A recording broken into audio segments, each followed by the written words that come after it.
The autonomic nervous system is in charge of our autonomous or self-regulating internal functions. It controls our glands and the muscles of our internal organs. It's responsible for controlling things like heartbeat and digestion, the things that we don't really think about. And these are all things that, at least to a point, can be overridden by conscious control, but for the most part, they go on even without our conscious awareness of them. The autonomic nervous system has two important divisions, the sympathetic and the parasympathetic system. The sympathetic system arouses us and helps us expend energy, while the parasympathetic division calms us and helps us save energy. And like everything else in the autonomic nervous system, these things happen without our conscious control of them. So let's say that you're being chased by something scary or you're facing something stressful in your life, maybe a job interview, the sympathetic system might kick in. But if you're on vacation and maybe lying on a beach, your parasympathetic nervous system might be the one that's more active. And these two systems act in opposition to one another, meaning that only one of them can really be active at a time. So let's look at some of the ways that the sympathetic and parasympathetic systems can influence our body. Let's start by talking about the eye. The sympathetic division dilates our pupils.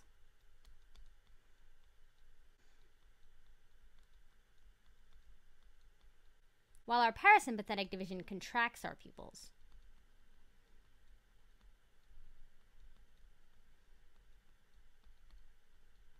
And this actually makes a lot of sense when we think about what the sympathetic and parasympathetic divisions are used for. So let me take a minute to write this over on the side before we go any further. The sympathetic division, here I'll represent it with an S, is known for what's called fight or flight.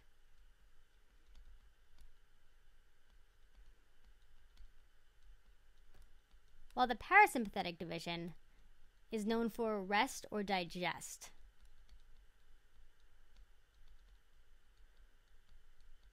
So like I said earlier with the example of a job interview or being chased by something, the sympathetic division is on when we're stressed about something, and the parasympathetic nervous system is active when we're lying on the beach on our vacation. It's active when we're relaxed, or it causes us to be relaxed.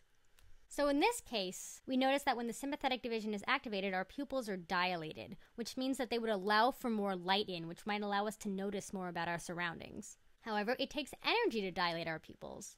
And when we're at rest, we don't really need that extra energy expenditure, and so it's fine for our pupils to contract, which means that we might not see as well, but we also don't really need to. Let's look at another example. Let's look at how these two systems influence our heart.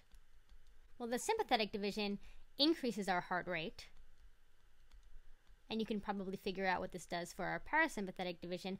It decreases our heart rate.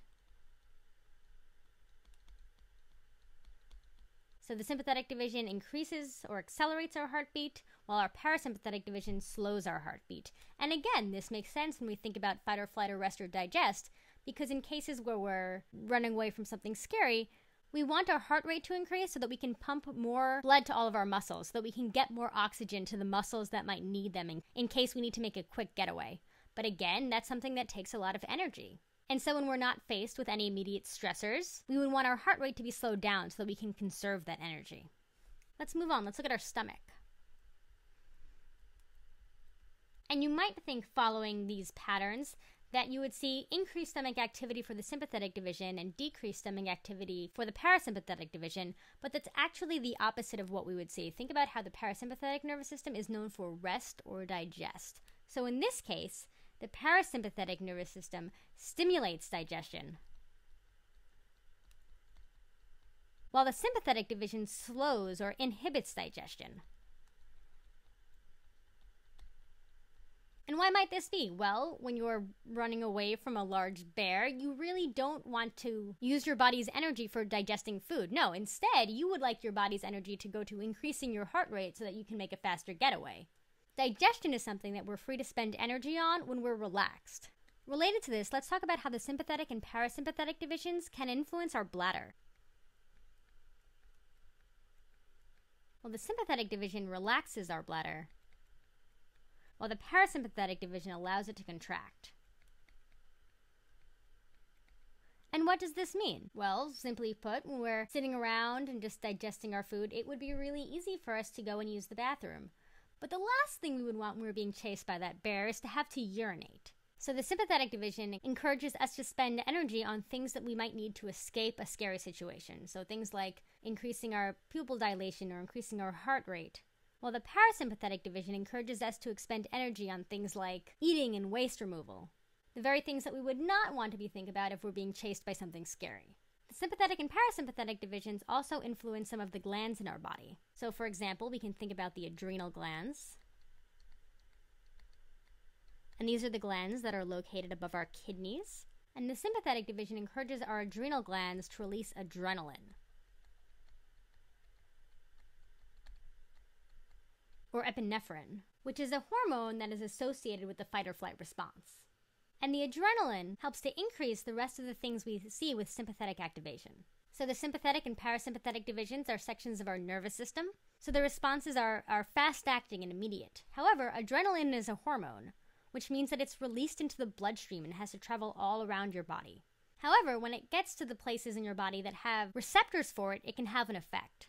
So, for example, when adrenaline reaches your heart, it can increase your heart rate. When it gets to your lungs, it can increase your respiratory rate. It can help to increase muscle contraction. Really, it helps to encourage all of the things that we see with sympathetic activation.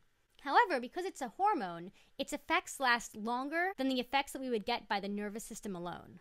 And this is why even after you've escaped that bear that's been chasing you or whatever scary situation you've been in, you still feel like your heart is beating incredibly fast and it takes you a while to calm down, because your nervous system has been given a boost by your endocrine system.